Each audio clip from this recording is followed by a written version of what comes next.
All right, kicking off the recording of the Alliance of Decentralized Oracles call. Take two, I guess you could call it. We had done give some background? Yeah. Yeah, so I'll give some background for whoever finds this on YouTube and is wondering what the hell it is. So we had done this thing called the Alliance of Decentralized Oracles after the last DevCon in Japan, and recently so myself, I'm Nick, I work at Teller. We went out to the Blockchain Oracle conference in Berlin, and we met up with a whole bunch of other Oracle projects, many who were in the previous Alliance of Decentralized Oracles, and some who were newer projects and who were just trying to get started. And there were a bunch of sort of action items. So we had sat down and we did a few roundtables on what can we do as kind of a collective in the space to promote a few things, whether it's standardization, whether it's best practices. And this call and this group that we're creating. So we have a Telegram channel. Feel free to just comment on the video below or reach out to any of the projects involved, and we can get you added to that. But kind of the goal is just to, just continue that conversation. So what are some of the best practices we can create? What are some of the things that we can do just to make the Oracle space, I guess, as whole and good as possible? Whether it's standardization, maybe we want to do standardization, maybe we don't want to do standardization. Some people there's always pros and cons. I know Sylvain's here. Do we want to do things more like formal standardization methods, such as talking to actual standardization bodies, things that you can do in traditional computer science. So that's kind of the outline of what we want to talk about. No real agenda or solution, but we'd love to get people sort of working on some of these problems and thinking about them and then contributing. So as far as who's involved, so if you're watching this and you want to know what projects are sort of involved, so I don't know if anyone wants to reach out and talk on here, but I know in the Telegram group, we obviously have Teller. Witnet is here. I don't know if Tomàs can speak. You say something, Tomàs? No. All right, we can't hear him, but Witnet is here. So Claros is also in the group, and then we have several people from API 3 are there.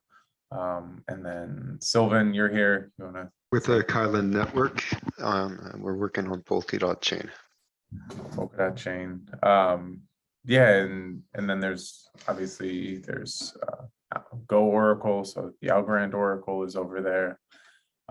And I know I'm probably missing a few people who are represented. Band protocols they're at least in the group. I know they're not on this call. So there's a lot of people who are sort of involved, and feel free to just kind of push their own participation. As far as a background for this meeting, we have, I can link everyone to it. So what's the EIP number? 2362, I believe. That's the previous attempt at a standardized Oracle. That was sort of the result of what we were doing 3 years ago.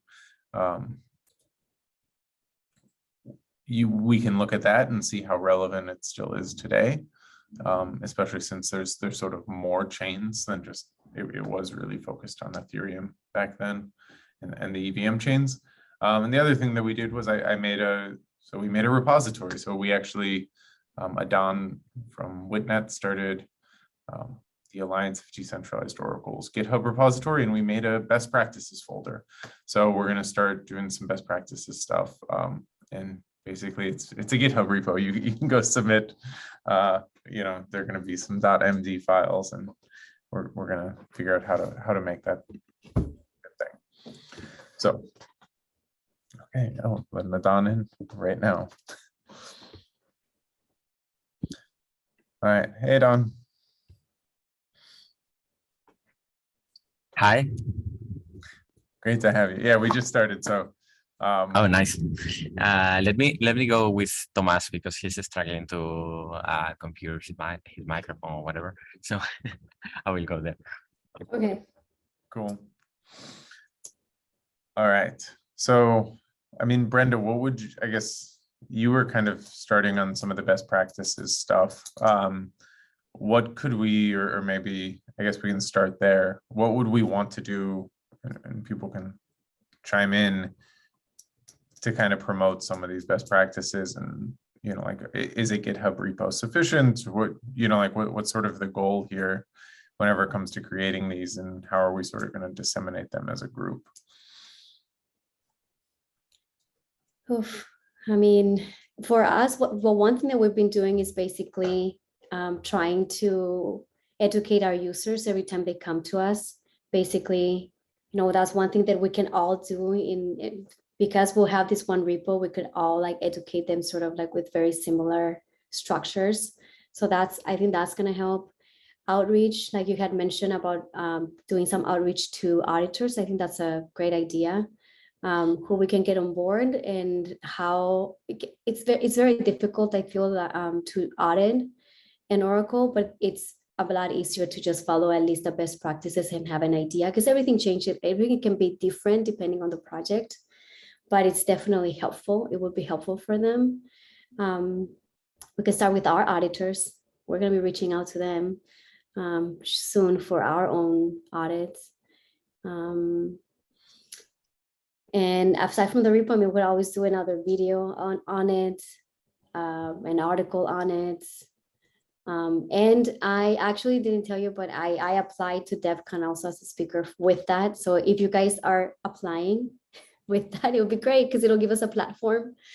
I haven't gotten a spot. I just got a discounted ticket as a dev, but not as a speaker. So who knows? But if you guys have better pool, please by all means apply. And I don't know, what else do you guys have in mind? I feel that it's one, we should talk about it, and hopefully we have very similar ideas of what is a good implementation of an Oracle. And then once we have that standard done, then, you know, we can all jump on board with trying to use it or pieces of it to educate our users. Yeah, so we'll pass it over to Tomás and Adàn over there. You know, what were you guys hoping to kind of contribute or see done kind of with the group this time around? That's a good one, and I really like the point about the audits and so on. As I was recently talking to some guys from Certic, as they recently audited one project that is using WitNet, and they did the audit with them. And I was trying to understand to which degree when they detect or realize that they are using an Oracle, which obviously is outsourcing a very important part of your smart contract security, to which degree they do due diligence on the Oracle and so on. And I was surprised to find that they have already like a whitelist of Oracle integrations that they consider black boxes, and they will not go into that, which is a disaster about to happen probably. That worries me a lot. So probably we should that's one area we need to put some effort on. Yeah, I mean, even I was thinking, like, you know, if we could get a list of people, you know, like even just our GitHub handles and say like, hey, like, we know you, we could even do like free Oracle audits, like just like, you know, like as far as, you know, like, of course we'll probably be, you know, there'll be some friendly competition there as far as who you recommend, but it's at the same time, like, you know, that's probably the biggest best practice faux pas in the space at the moment. It's that nobody sort of audits the integration of these things, you know, whether it's, you know, I think it was who was the guy at the Blockchain Oracle conference from Consensus Audits. You know, he had talked about that a lot, how basically even if you have an audited Oracle system and an audited project, it doesn't mean that it's audited when they're together. So If you guys are willing, like I'll probably put all my names, and maybe in this repo we can like just have like an email or something. If you want an Oracle audit, feel free to email us, and we'll get some good people to go look at it and give you the pros and cons of it. Because that was like, if you saw in the repo, we split up. There was a for auditors section who we can write, and then there was a for users section, and those are sort of two different things. So I guess, does anyone want to give it a go as far as writing one of those? I think, Brenda, are you working on the user section? Yeah, we already had a lot of the stuff written for the users and the generic Oracle users, if you will. But I didn't know if anyone here or listening would want to. Definitely reach out. So yeah, don't need to call anybody out. And I guess now we can pass it over to Sylvain. Is there anything that you guys would want to see? I know you guys are over on Polkadot. Yeah, for sure. I've had a bit of time to think about it. We're already off the beaten path, so some of the stuff we're coming up with is off the beaten path also, because we have shorter block time and off-chain workers and all these fancy things. So I'm not going to be contributing any of that to this group because I don't see the use for it. But some of the things that we're going to be experimenting with is an audit per block. So what we're going to be doing is have a manifest that tells exactly what the APIs are being used and what the algorithms are being used, and it's going to take off some of the responsibility off the Oracle system and put it on the user of the Oracle, who's going to choose between the different feeds according to this manifest. And you're going to be able to say, well, with each block, it's going to be like a SLA, service level agreement, and this will take some of the responsibility off the reporters and the Oracle system itself. So we can tell you our white paper is going to be coming out very soon. I'm going to be sharing that with you guys. But this part, I think, would be very beneficial to the space. What do you mean, just having like service level agreements for users? So for every block or every request, the user in the return values would have a manifest that would specify the provenance of each of the APIs that are being used. So it would be like a confirmation of what was used, so the user would know exactly where the information came from, first of all. And we have a multi-level system to where you could say for the next block, for instance, this is what you're going to get if you're going to choose whichever feed you're going to use. So there's two parts to this. So we're trying to implement this, and maybe it could be of use to this space also. For sure. Yeah, no, I know WitNet has some similar pieces to it. Okay, so it'd be nice to see what the common denominator would be between what our vision is and theirs, and maybe include that in part of the spec. For sure. I think that spec, like this was a problem we ran into last time. It's about how granular of a spec we want to make.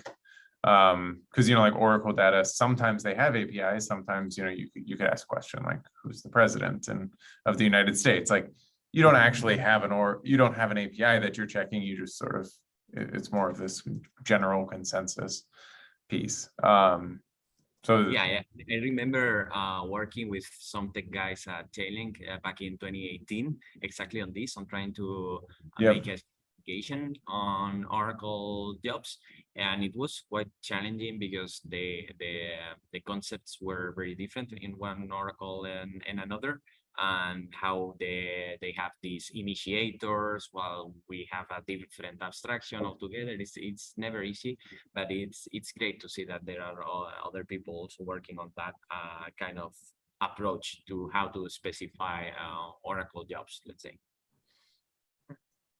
Yeah, and I think like maybe as we're writing some of these best practices, it'll be like, there's like best practices for users, or there's obviously best practices for oracles in general, but we'll probably stay out of that as much as possible, just out of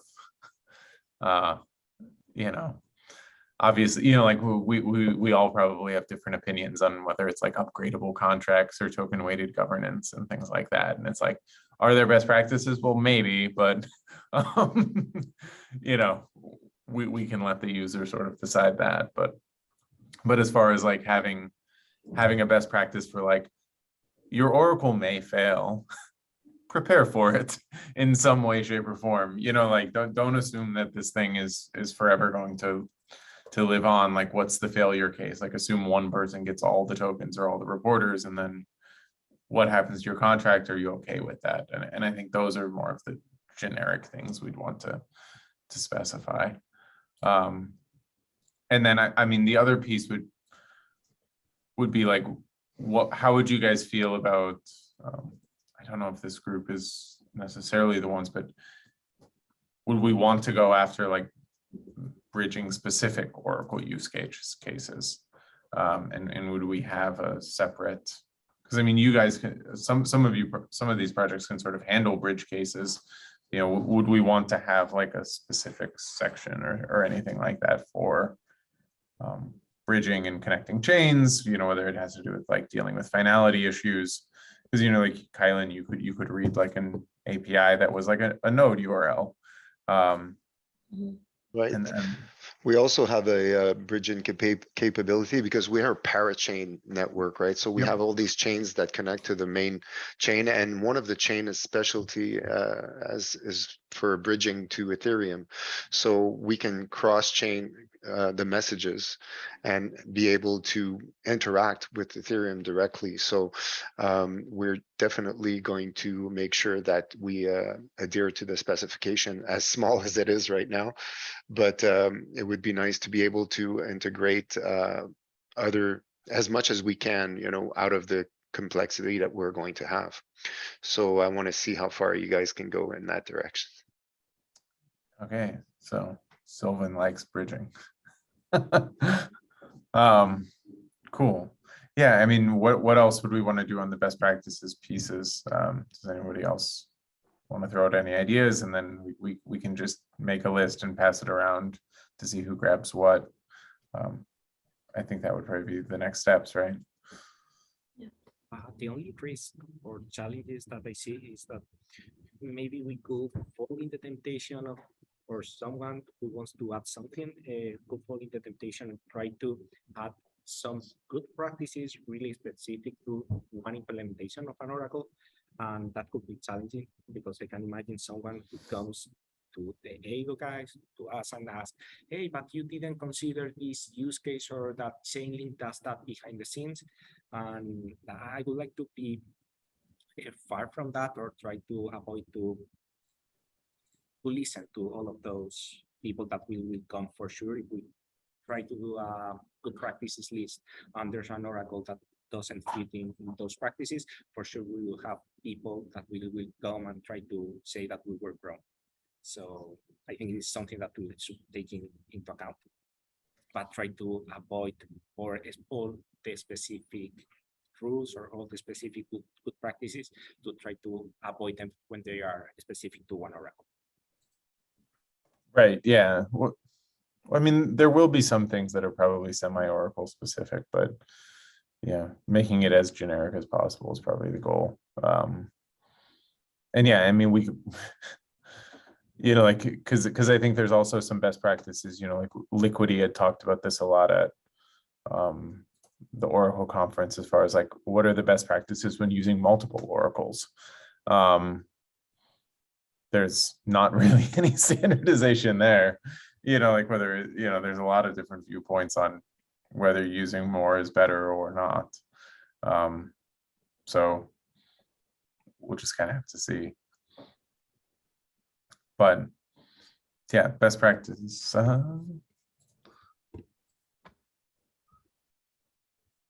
Okay, and then Saša, she says she is typing, so I will read for her. I won't attempt to voice. She says she wants to create a repo for Oracle hacks. So sort of like a definitive resource on Oracle hacks to show people sort of some of the risks and some of the common exploits. And I think this could probably live in that same, somewhere in that same repository. But yeah, that's an excellent idea. I think she did, or somebody had passed around. There's an Excel spreadsheet that was a few years old that had some of them, and we can definitely update that.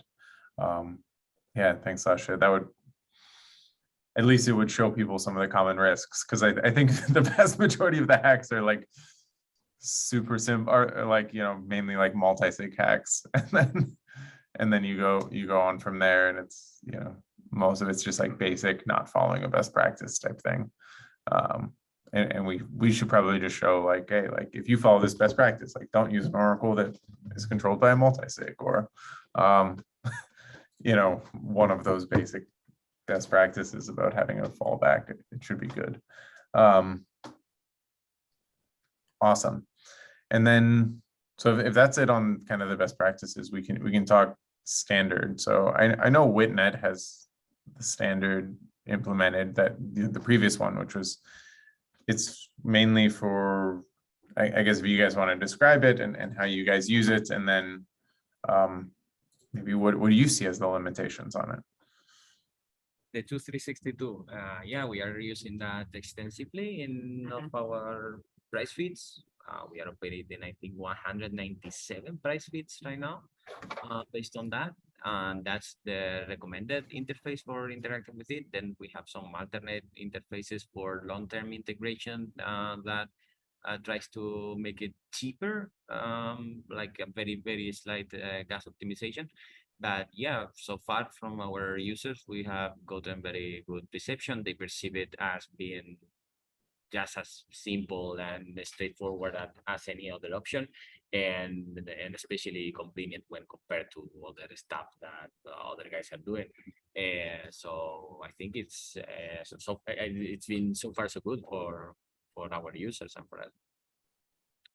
Especially we even have some price routing stuff in place now, like contracts that will take two different price feeds and make you give you like essentially multiply one by the other to resolve the price from one asset to another, even if we don't have a price feeds in place for that, without having to create a dedicated price feed. Or in many cases it's because, for example, you have many data sources on centralized or decentralized exchanges for some for the price of an asset when compared to USDT, but then you need it for USD or for BTC, and there are no markets for that, and then you do the routing. And in that case, following that standard and using the interface makes things especially convenient, because for our users it's the same to consume a routed price feed or a native one, or use it through a proxy that allows some upgradability, or not using that, as we have the same interface in all of them. It's always the same. They just replace the address of the contract they want to point to, and that's it. So it's a good thing. Like, how would you guys feel about, you know, what would be the downfall to making it for not just numeric data? You know, we're dealing a lot with, say, just we bring on data in bytes and then let the user parse them. Should we have a standard for bringing on non-numeric data? That I don't have a position on. It works very well for numbers, but for other data types, I don't know. Yeah. Yeah, also it could be interesting to ask if there could be other oracles who could be interested in implementing that, because at the end of the day, it's something that we want to create as standards to make things easier for them and to avoid some problems. But if we don't, or because we know that there are some problems to implement that standard, maybe it's not worth the time if we don't want to implement it, or if we say that we are not going to implement it for any reason that could Of course, anybody could have good reasons for that. But Yeah, it's but not because worth the time. obviously we are selling this thing as of the interface, and our users for using Witnet, they import the interface. They don't import a Witnet the dedicated library. Mhm. So we are pushing that to them as an advantage because there's no vendor locking. But then they ask, okay, what are the other oracles I can pick from and just change the address? And we are like, okay, there's no one right now in production, you know. So it would be great to have more people on board with that. Yeah, I mean, we can definitely do it. It would just be making that interface. We just have to, I think once upon a time we did have it, but Yeah. with all of our upgrades, we I know. did. let it lapse. I think the bigger piece was, I forget how we mapped, you know, like if you have like, how do you like get that? Because it's a bytes 32 hash, that's the ID, right?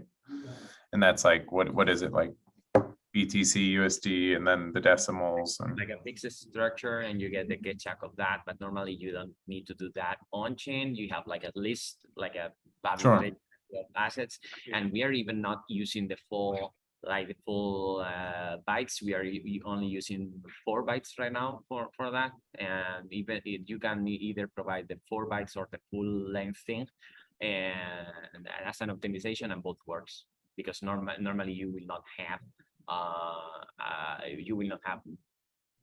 a contract that will resolve thousands of assets. So there's no such a risk of a collision. There's no need for so long identifiers. You get it. I get it. Yeah, well, you'll have to send me over that one, or is that in the specification? Or It is in the specification. okay. Yeah, then I'll send that out. Hey, Abdul. Hey everybody, how's it going? Or something. This is Abdul from Algo Oracle.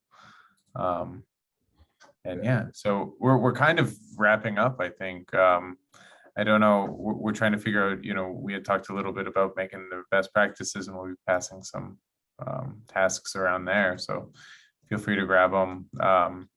And then talking about the standardization, is there anything for us to keep in mind, or anything you'd want to see on your end, over on Algorand? Not specifically. I really like the idea of kind of standardizing, because I mean we're seeing a lot of people going cross-chain, Oracle's going cross-chain as well. So yeah, I think for us, the biggest thing is if there's a standard, we'd love to adhere to it, and we'd love to contribute however we can. And I think we're still in a lot of building stuff, so I think we can try implementing that if we can figure it out pretty quickly. Cool. Yeah, and sorry, I just had another meeting, but happy to see what tasks that we can work on and however we can contribute to that. Well, I don't know if anybody took notes, but I'm going to try and do a quick summary. We talked about the main page. It'll be what the users area for best practices, for users, for auditors, for maybe bridges. And then we talked about EIP 2362, which has been implemented by Witnet. Once upon a time was implemented by us. And we wanted, like, do we want to basically adhere to it? And also for, do we want to expand onto trying to come up with a new standard for non-numeric data? That's a question. And that's basically all I remember from right now, but those tasks are pretty much open. I'm just working on the best practices for users. I believe Saša, she proposed the Oracle hacks one, and that we agreed, or we at least said that it could live in the same repo, maybe just a different page. And then the auditor side for best practice for auditors and for bridges still open. And then for the standardization parts, I don't know if you want to just do a follow-up call, or if somebody has very strong opinions on it, we can, you know. Well, yeah, I think we can just pass it around again, and we'll see, you know, who wants to try and implement it. And then is there, if we do implement it for you Witnet guys, do you envision like having like a repo somewhere, even in maybe the Alliance of Decentralized Oracle places, showing like how to do it, or how to implement this. Yeah, totally. Yeah, even if you start using that in your price feeds and so on, those can even immediately listed in our price feeds website, which only interacts with our price feeds through that interface. Yep. So there's a lot of infrastructure that we have in place that leverages the standard. So the more oracles that will be using that, we will all benefit from that, because it's also open source. So you can also have that explorer for Telor. Cool. Yeah, no. Yeah, we hate front end building, so that would be awesome. Like a Telegram that monitors the price feeds. Lot of And selling me. A lot of stuff for that. Cool. Natliya, sorry if I didn't include you. Were you going to say anything?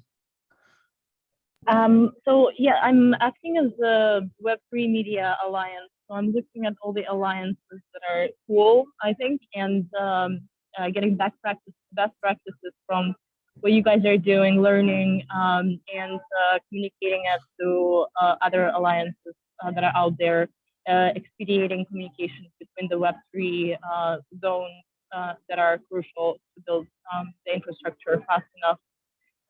So listening in, very grateful to be here. Thank you all. Let me know how it can be helpful in terms of communication and transfer of data, places that is feeling safe and secure and fast.